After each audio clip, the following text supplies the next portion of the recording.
Snoop Dogg has given up Mary Jane. Perhaps the most famous puffer of jazz cabbage in all the land is giving up the devil's lettuce. In an Instagram post, Mr. D.O.G. wrote, after much consideration and conversation no, he didn't say that. He said, after much consideration and conversation with my family, I've decided to give up smoke, by which he, of course, means the Haitian oregano. And Snoop concluded, please respect my privacy at this time. Many fans of the felonious rapper are rushing to all sorts of conclusions as to why he might give up the sin spinach after all these years. And to them I say, hold up. Hey, for all those fellas who be thinking he's soft, Snoop don't play. I'm confident that he is going to rock it till the wheels fall off. I say, hold up. Hey, for all those fellas who be acting too bold, take a seat. I hope you're ready for the next episode. I'm Michael Knowles. This is the Michael Knowles Show.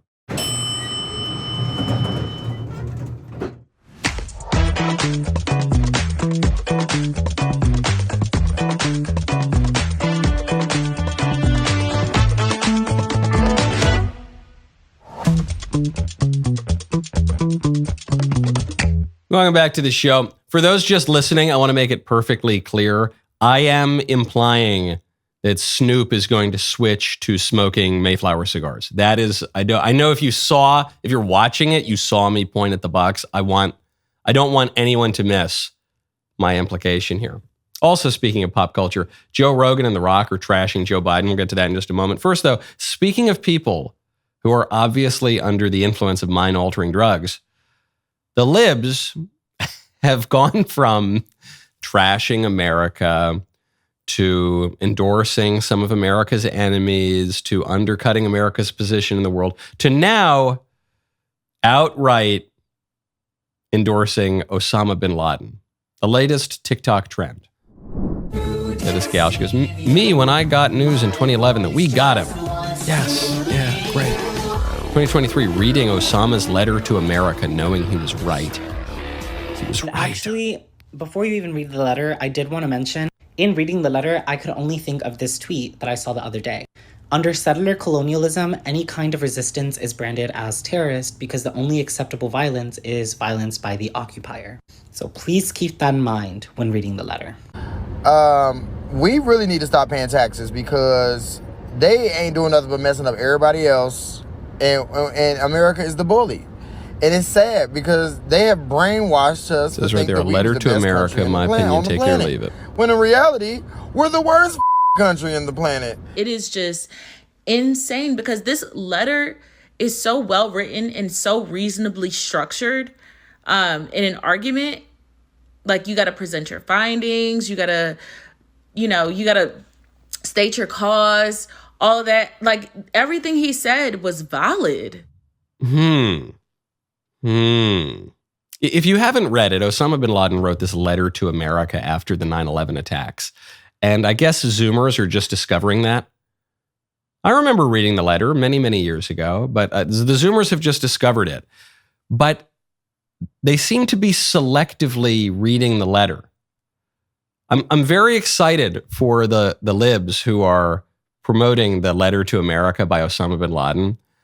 I can't wait for these libs, all of whom voted for Hillary in 2016, to get to the part of the letter where Osama justifies the 9/11 attacks in part on America's failure to punish Bill Clinton for the Monica Lewinsky affair. I can't wait for them to read the part of the letter, the many parts of the letter that contradict all of their behavior. I'll just give you a little snippet. The letter's not too long, but I'll just give you a little snippet here.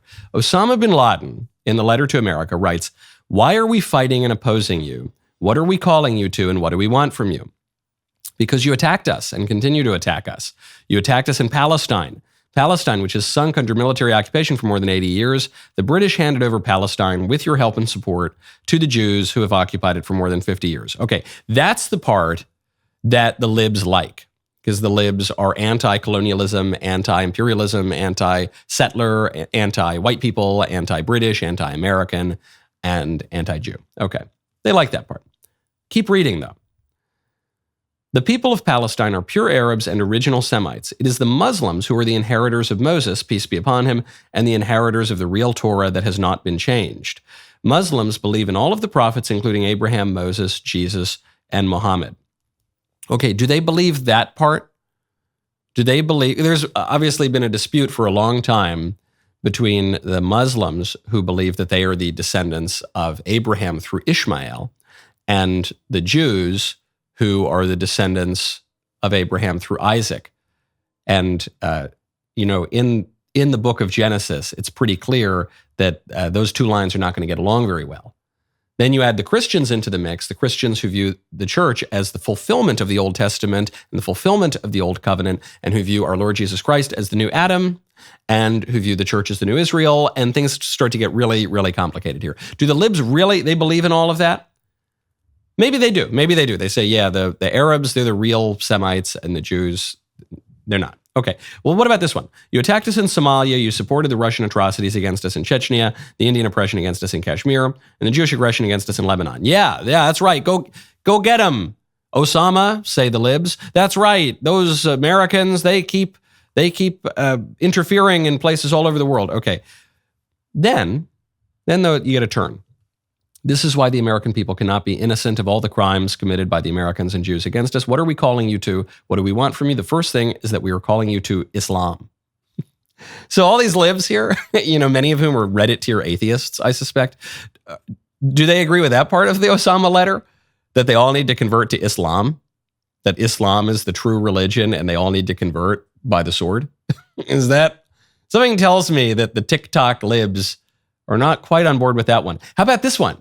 We call you to be a people of manners, principles, honor, and purity, to reject the immoral acts of fornication, homosexuality, intoxicants, gamblings, and trading with interest. They agree. Do they agree with that one? Did they put the bong down long enough to agree with Osama that any use or production or trading in any kind of intoxicating substances whatsoever is extremely haram and needs to be stopped? What about homosexuality and fornication, for that matter? Are they going to be cheering on that part of the Osama bin Laden letter at their next Pride Parade? There's going to be a section of Drag Queen Story Hour where they read Osama bin Laden's letter about how terrible fornication and homosexuality are. The libs embracing that part. They say, it's saddening to tell you that you are the worst civilization witnessed by the history of mankind. Certainly the libs agree with that. You are a nation who, rather than ruling by the Sharia of Allah in its constitution and laws, chose to invent your own laws as your will and desire. I guess that's true, but the libs like that. That's exactly how the libs view the law. The libs view the law not as something that comes from an eternal moral order or an ordinance of God, but rather as something that we just invent, man. It's just whatever the people want. That's what we get, man. So they probably don't agree with that part. Then he goes after the drugs again. And then my favorite part of the letter, who can forget your President Clinton's immoral acts committed in the official Oval Office? After that, you did not even bring him to account, other than that he made a mistake, after which everything passed with no punishment. Is there a worse kind of event for which your name will go down in history and be remembered by nations?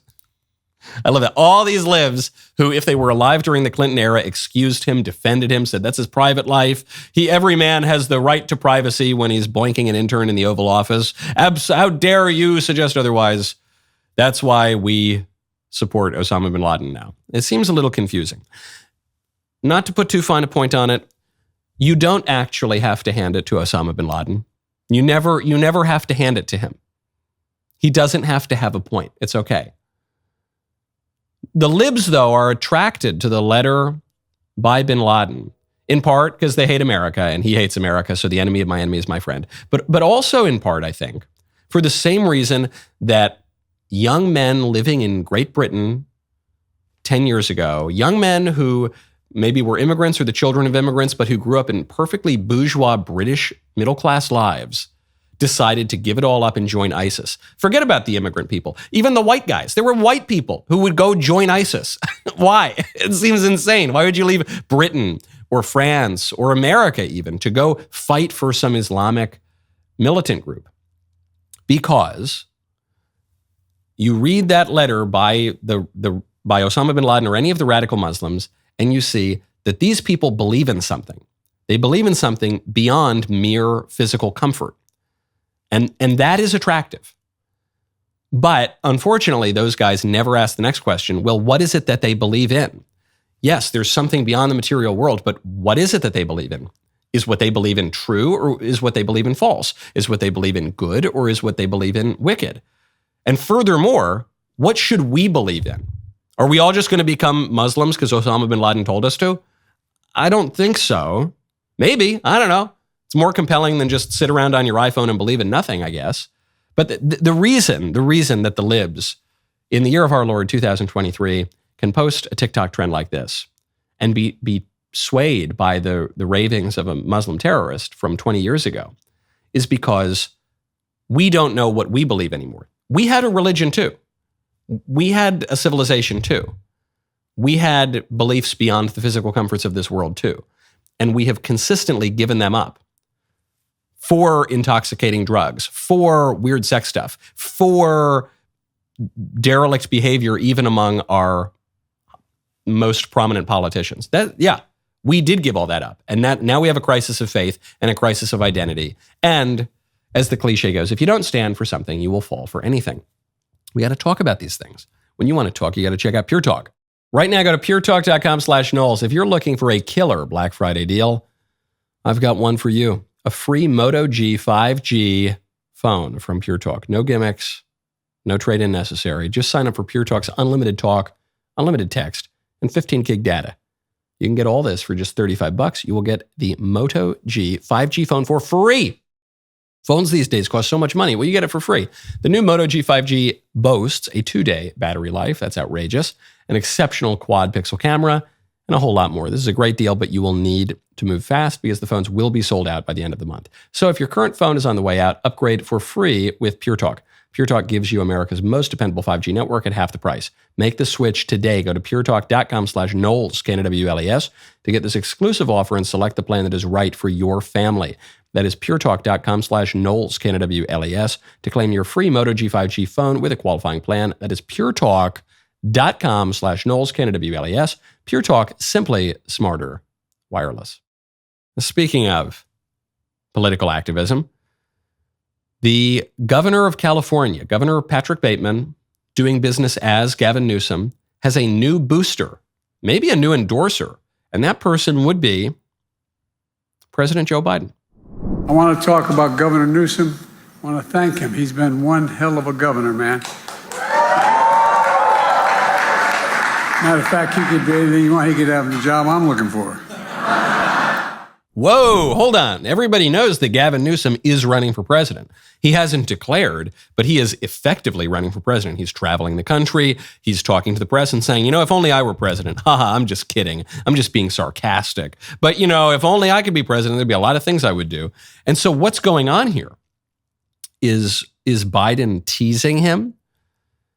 Is Biden warning him? Is he saying, hey, pal, I know what you're up to. Wait your turn. Or is he suggesting that he would hand over the reins to Gavin Newsom? It could be any of those options, but it certainly could be the latter. Joe Biden is very old. I don't think he wants to willingly give up power. The man's wanted to be president since he was in the womb. I don't think he just wants to give it up willy-nilly and go down as a one-term president. But he's super old, and he is not up to the job. And this is what's crucial. He hates his vice president. He hates her. Her presidential campaign was oriented toward calling him a racist. Remember, that was Kamala's big moment during the 2020 debates, was saying Joe Biden is a racist and he put black men in prison and he opposed busing and didn't want me, a little girl, Kamala Harris, to get a good education. That was it. That was her chief pitch at the debates. He doesn't like her. He only picked her because he boxed himself into a corner and said, I have to pick a black woman to be my VP. And the options before him of prominent black women who could have been chosen for that job were Susan Rice, who was the fall man for Obama in Benghazi. That wasn't going to work. Karen Bass, who's an actual communist and not a very impressive woman. And Kamala Harris, who's also not that impressive, but was relatively moderate and could have plausibly gone along with the Biden line. But he doesn't like her. Who's he going to pick? He's going to pick Pete Buttigieg? Pete Buttigieg is not going to happen, guys. I know that there were some over-credentialed, upper-middle-class suburban white liberals who were on the Pete train, but Pete ain't going anywhere, okay? To quote Donald Trump, Alfred E. Newman is never going to be president of the United States. It's not going to happen, especially after Pete Buttigieg screwed up the easiest job in the U.S. government, transportation secretary. You should not know the name of the transportation secretary, and yet that guy managed to screw it up with many transportation crises under his reign, which he wasn't even present for because he was on maternity leave somehow. So it's not going to be him. It could be Newsom. Newsom's a very impressive political figure, and Joe Biden's numbers are in the absolute doldrums. So there is a possibility that if he is not going to win, if his party is going to turn against him, if he gently anoints his successor, that might look better for his legacy than if he gets tossed out by his own party. But his party doesn't like him. You know, Joe Rogan was just talking to The Rock. And Joe Rogan is an independent voter. He was a Bernie bro. Then he signaled that he kind of liked Trump. He never really liked Biden. Probably too establishment for Joe. He's talking to The Rock. The Rock for many years has been rumored to be a Republican, but he's endorsed plenty of lib stuff. I think he endorsed Biden in 2020. These guys are probably pretty decent reflections of the American populace at large. Here's their conversation about the sitting president of the United States. When I was a kid, you could have a Republican friend. Like, it was no big deal. Yes. It's no big deal. Like, oh, Bobby likes George Bush. Who cares? Who gives a f***? You know, you were a supporter of Bill Clinton. He liked George Bush. Nobody cared. Nobody like, f*** you. You know, it wasn't like, you're a Nazi. Like, I'm a Nazi. I just want lower taxes. What the f*** are you talking about? How did I become a Nazi? Dude, it's the craziest thing. I have friends who support Trump. I have friends who support Biden. I have friends. Do you really have friends who support Biden? I do. Come on. No. Here's what I do. I have friends. Thank you. That's a good check because that's important. This is important context. They support the Democratic Party. I have friends who are loyal to the party. Yes. Oh, no. Devastating. And really great catch by Joe. Because The Rock is trying to do this thing that entertainers have done since Michael Jordan and long before that. Long before Michael Jordan. He made it famous by saying, well, Republicans buy sneakers too. But it's the notion that I don't want to alienate either side of the political aisle. So I've got friends who support Trump. I have friends who support Biden. And Joe just leans in. He goes, BS. No, you don't. Nobody supports Biden. I know for a fact you don't have a single friend who supports Biden, right? And The Rock looks at him. He knows he's caught and he goes, yeah, okay, you're right. Yeah, but I have Democrat friends. But even the Democrats hate Joe Biden. And they don't hate him with passion. I guess that's even more of an indictment of Biden. Nobody passionately hates Joe Biden. He's just so unimpressive. He's just the guy who was there. I mean, in part, that's why he got elected. Yeah, that's the ticket. That's how he wound up president, is because he was just totally acceptable and not exceptional or impressive in any way. He had been around Washington, D.C. since 1752, and he had never rocked the boat too much. He doesn't really believe anything. He'll just go wherever he feels the wind of his party is blowing. Even his corruption is not that impressive. Clinton corruption is really impressive. The Clintons formed this foundation. They went all over the world. They collected a ton of money. They shook down foreign governments totally in public view. Bill Clinton's flying around on Jeffrey Epstein's private airplane. He's flaunting it. They're flaunting their corruption. It was so outrageous and in your face. Joe Biden, he's sending his son around, his drug-addled son, to go shake down some oligarchs in Ukraine or in China, or it's kind of behind the scenes. And it's just, even the corruption is just so mediocre. Nobody supports him. So what's that going to mean? It's going to mean that if the election is fair, and if the Republicans can fix the way that the Dems rigged the voting in 2020, then a Republican has a pretty good chance of winning. And who is that Republican going to be? Almost certainly it's going to be Trump. But on the undercard right now, among the people who are running for that number 2 spot, if something happens to Trump, if they finally take him out of the race, then that person's going to be ready in the wings to go. Most people thought it was going to be DeSantis, but the person making the biggest moves right now would appear to be Nikki Haley. We'll get to that in 1 second. First, though, you want to look good. You got to look good in politics. You got to look good in your life. Come on, look good, feel good. Means you got to check out Genucel. Right now, go to genucel.com/Knowles. If you can believe it, Thanksgiving is next week. Just in time for the holidays, Genucel is offering their best sale of the year. Right now, you can get 70% off Genucel's most popular package, which now includes Genucel 3, their newest under-eye treatment. Genucel 3 will have you looking 10, 15, even 20 years younger. It uses advanced technology to deliver complex vitamins and minerals directly to your face for instant hydration. Say goodbye to fine lines, crow's feet, under-eye bags, and dark spots. Genucel will have you looking and feeling your absolute best, guaranteed, or your money back.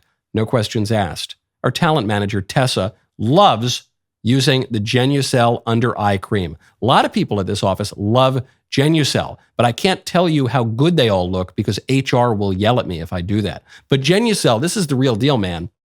The Genucel products are all made with the absolute highest quality ingredients, and right now you can get an incredible 70% off at genucel.com/Knowles. I asked, how can you afford to discount this 70%?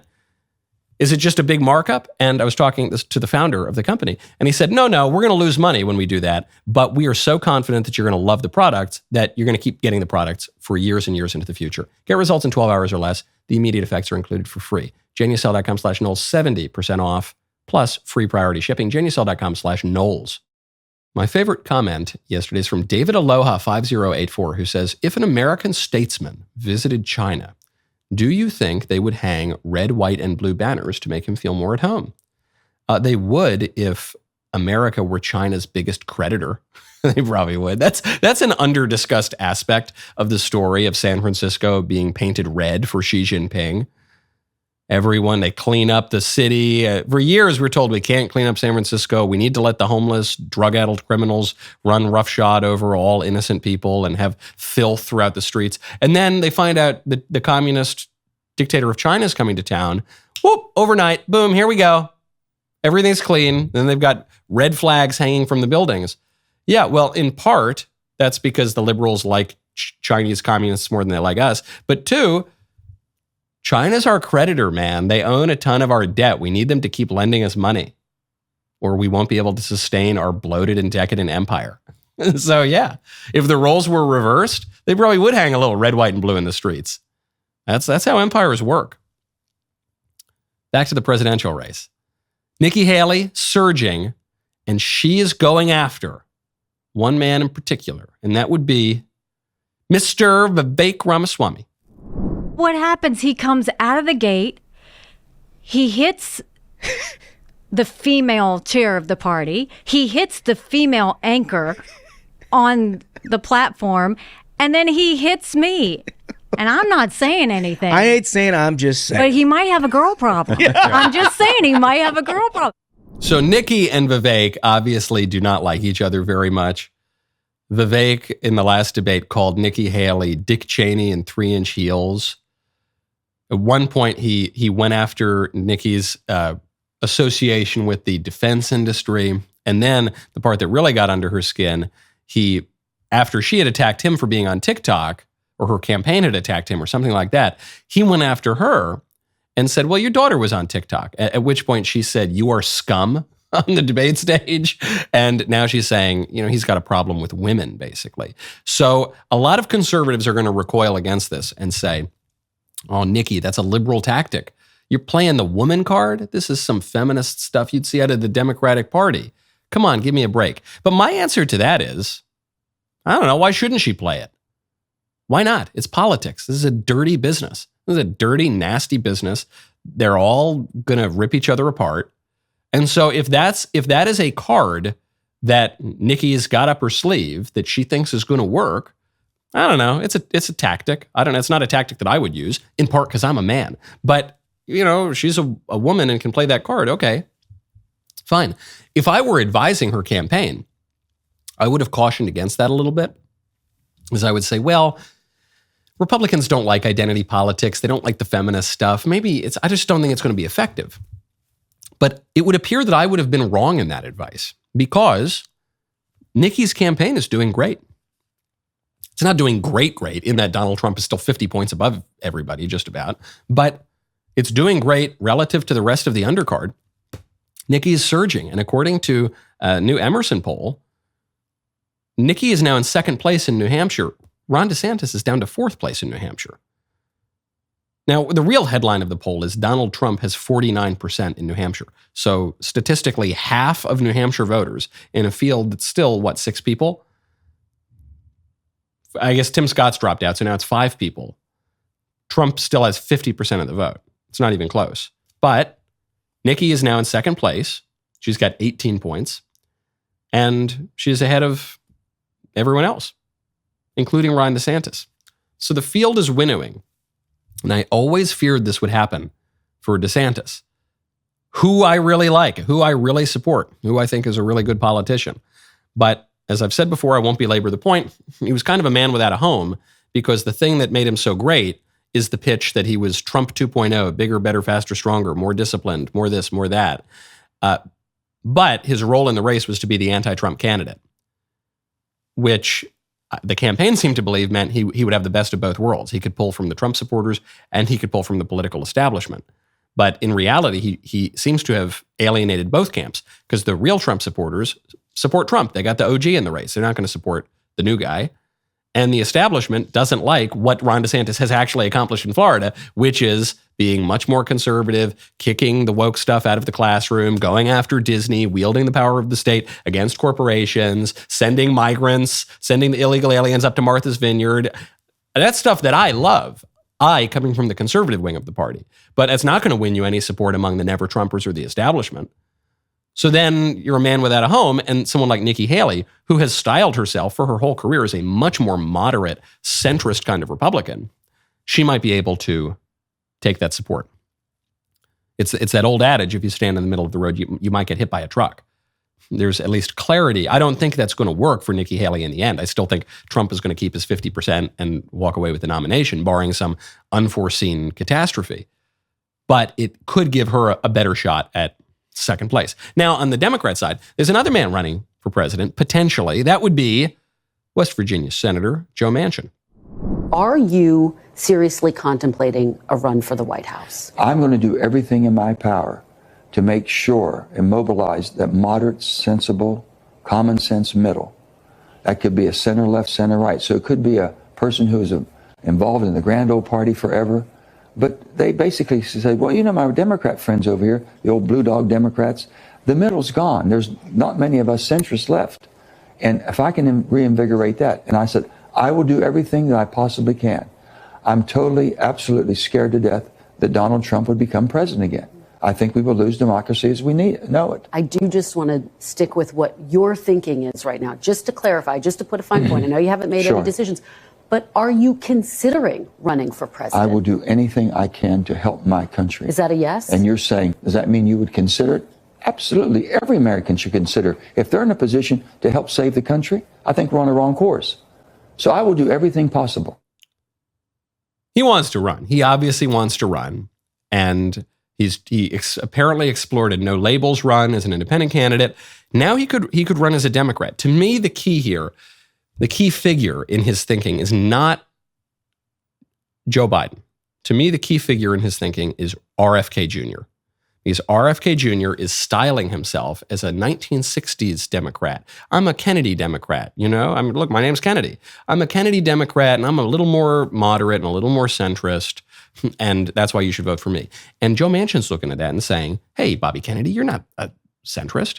What are you talking about? You're an extreme liberal on most issues, other than the COVID vaccines, which is why you have some conservative support. But on a lot, especially in the environment, for goodness sakes, you're an extreme liberal. And you've convinced people you're a moderate, and you're walking away with 1/5 of the Democrat vote right now. Whoa. And there was a poll that came out last week.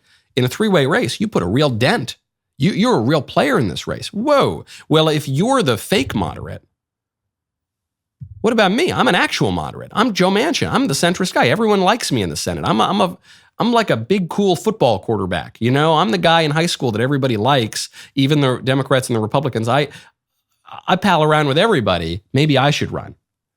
That's what we're seeing here. Now, before we get to the mailbag, my favorite time of the week, I do want to get to someone who will not be running for re-election. That is George Santos. George Santos is not running. You know, he's the guy who he got caught with all these lies and deceptions and frauds, and he's a really colorful character out of New York. I have defended George Santos from resigning for a long time, more than most other Republicans probably. And the reason for that is that I'm not denying that Santos has done all sorts of terrible things or that he's a disreputable figure. I like that DeSantis is in the Congress because so many of the other Democrats who pretend to be respectable have done the same things. Oh, what happened? George Santos lied about his ethnic background? Gee, okay, talk to me more about that, Elizabeth Warren.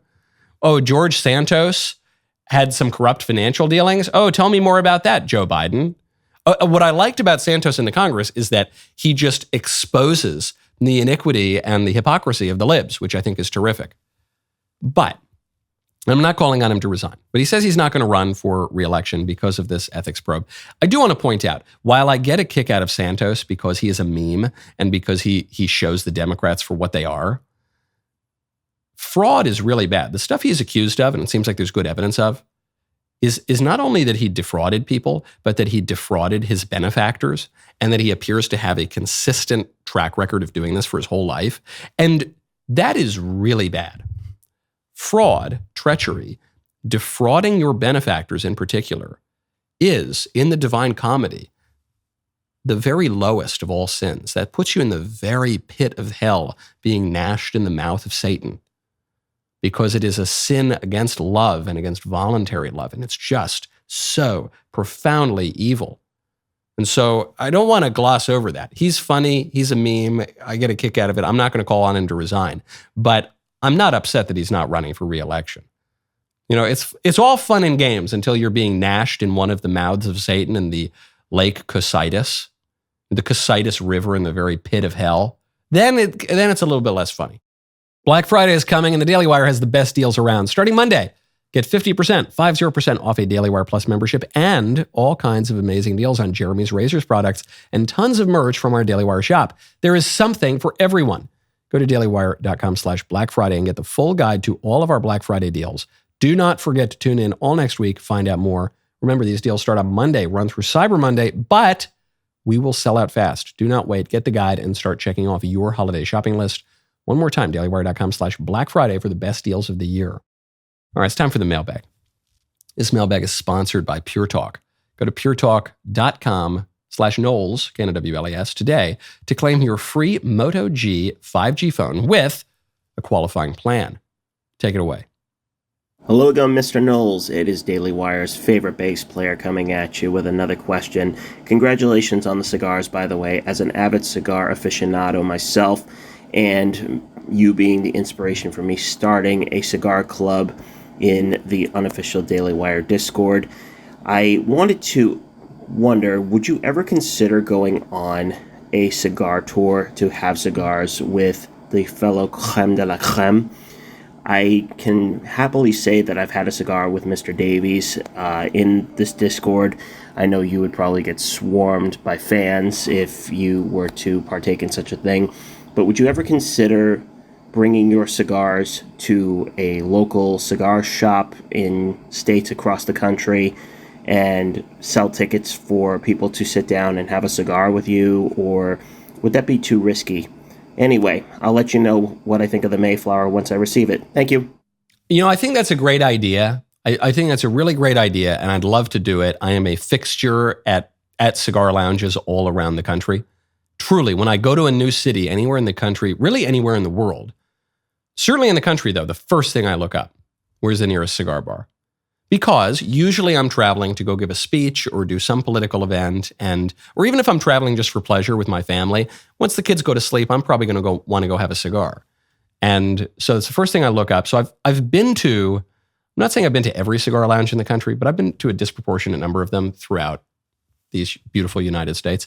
And my only holdup on doing a lounge event, a formal one, is, it's a pleasure activity for me. So I don't know if I'd love the idea of formalizing it in you get tickets and there are seats and, it's a lounge. It's a much more relaxed kind of culture than that. And two, the beauty of a cigar lounge and conversations in cigars is that they're intimate. It's just a small number of people. So, you do the big event where you got 600 people in an auditorium or something, but then afterward you go out with 6 people and have a cigar. That's kind of more the vibe that I'd be looking for. So I like the idea. We got to do something with the cigars. I totally agree. We got to do some kind of event, but I got to work out exactly what that is. Next question. Hi, Michael. I've recently started looking into Catholicism, and I have a question for you.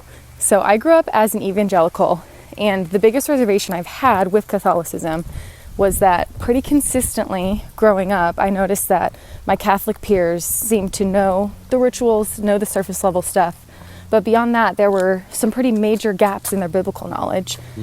And only recently have I started to question this and even consider Catholicism, because I feel like listening to you and Matt talk, that seemed to contradict that idea that I had. So I've attended 2 masses. One was a Latin mass, but I noticed both times the homily, it did seem surface level. I don't know if this is a coincidence, but both times the priest talked about love and he said nice things about it. He didn't say untrue things, but I didn't learn anything. Neither of them referenced scripture in their sermon. And to me, this seemed to affirm my previous reservation that Catholic churches don't teach the word, when I compare it to my Baptist church, where our pastors will spend months going through one book in the Bible. We're going through 2 Chronicles right now, and I feel like I'm learning a lot that I don't think I would be able to with my own study. So I'd love your thoughts on this. Thanks, Michael. Great question. It varies greatly among Catholic parishes. I'm very lucky in that my parish, the homilies are extremely intellectual and rigorous and all those things. And that's been true of parishes I've gone to in Los Angeles and New York. But I've also been to the ones where the homily seems to have nothing to do with scripture and seems to be a little breezier. All of that is kind of beside the point, though, because what you're coming up against is a fundamental distinction in what the Mass is versus a lot of other kind of religious services. The Holy Mass is not a classroom. It is not a lecture hall. It is not primarily about teaching you some aspect of Scripture. The Holy Mass is a sacrifice. There are other places to go learn things and listen to lectures and read your Bible, and there are Bible studies. For goodness sakes, the most popular podcast in the country, at least for a long period of time, was Bible in a Year with Father Mike Schmitz, which is a Catholic Bible study, 365 days through the Bible. And then one of the other most popular podcasts was the Catechism in a Year, with Father Mike Schmitz, a very popular podcaster. So you can go there. There are wonderful lectures to go to. There are wonderful groups outside of Mass. But Mass is not just about teaching, or even primarily about teaching. It's about the holy sacrifice. It's about worship. And those are different things. And they both have their place. But the Mass is the highest form of prayer. And so one way to think about it, I think it was Scott Hahn, actually, the theologian who was on the show yesterday. I think I got this point from him, that you might think about it as the distinction between the temple and the synagogue. The temple is for sacrifice. The synagogue is largely directed toward teaching and exegesis. But those are distinct functions. And so there's a little comfort there. There's a lot of comfort there too, because it means that if you go to a Mass and the homily is really brilliant and profound and deep and erudite, well, great, all the better. I love that. But that's not what you're going there for. You're going there for the holy sacrifice of the Mass in the Blessed Sacrament, in the Holy Eucharist. Okay, next question. Hi, Michael. Arun here. I watched with great interest and enjoyment your reaction video to that PhD lady apparently with the low IQ. One reason I found it interesting is because we on the right regularly and rightly mock people who wave around their PhDs and then espouse leftist talking points. And usually these people have PhDs in ridiculous and intellectually vacuous topics like gender studies or cultural anthropology. I don't even know what that one is. but this lady had a PhD in a real subject. I think it was cancer biology. And as someone who likewise has an actual PhD, in my case, particle astrophysics, I know that this woman wasn't just sitting in classrooms being indoctrinated. She was probably working in a lab or sitting behind a screen and doing statistical analysis. So she seems like she would be a fairly intelligent person. And yet, she didn't do so well on the test of that intelligence. And that leads me to wonder, what do we mean when we talk about intelligence? What does it mean to say that someone is a smart person?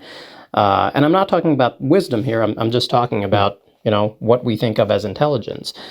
Could you provide a functional definition that we could use when we are talking about whether someone is smart or stupid? Thank you, as always, for your wisdom and, of course, for your intelligence.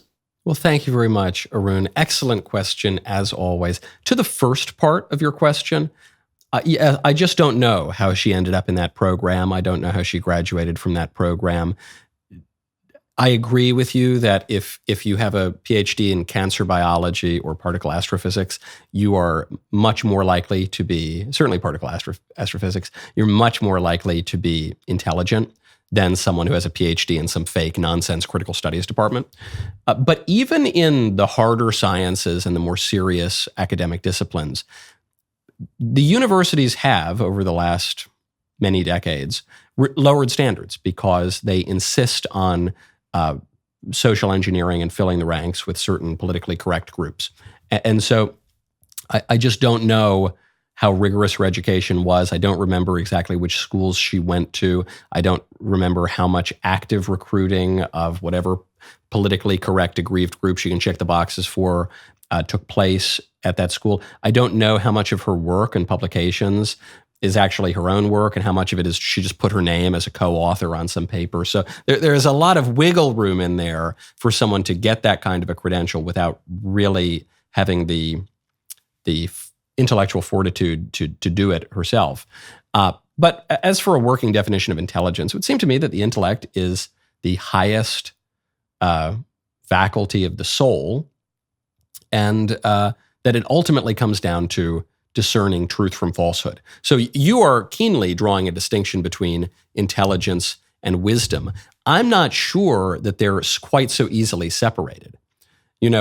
Given the distinction that you're making, then one would have to say that intelligence is just, the sheer ability to focus and process information over time, right? It's just like some engines run a little faster than other engines, given the distinction you're making. But I'm not sure it totally works like that, which is why I don't deny the reality of natural advantages, things like IQ, but I also don't put too much stock in them, because it just seems to me that people who have a raw intelligence that's very, very high, but who are trained in habits of the intellect and habits more broadly of the will that are not conducive to discerning truth and beauty and goodness, those people are going to wind up seeming really stupid later down the road. And even people who don't have quite as robust a natural intelligence, people who are well-formed and trained in wisdom, are just going to come off as much, much smarter. I mean, frankly, you see this in a lot of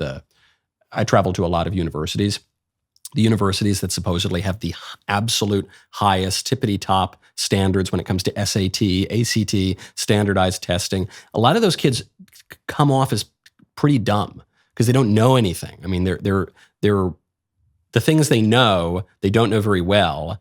And many of the things they know just aren't true at all. And then they show great ignorance in basic aspects of knowledge that they should have had a decade prior. Whereas you go to schools that don't require such high SATs, but they're a little more properly ordered. And those kids know their Aristotle much better than I do. So I guess I just am skeptical that you can actually separate those two things in a very mechanistic, industrial, computerized way. It tends to be that our theories of the mind reflect the dominant technologies of our era. You see this with Freud in the steam engine. You see this today with the computer. We talk about processing information. I just did it myself. We talk about downloading information or uploading our consciousness or whatever. And I just don't know that you can really separate those. Okay, we've got more to get to. More Mailbag and Fake Headline Friday. The rest of the show continues now. You do not want to miss it. Become a member and use code Knowles, Knowles, at checkout for 2 months free on all annual plans.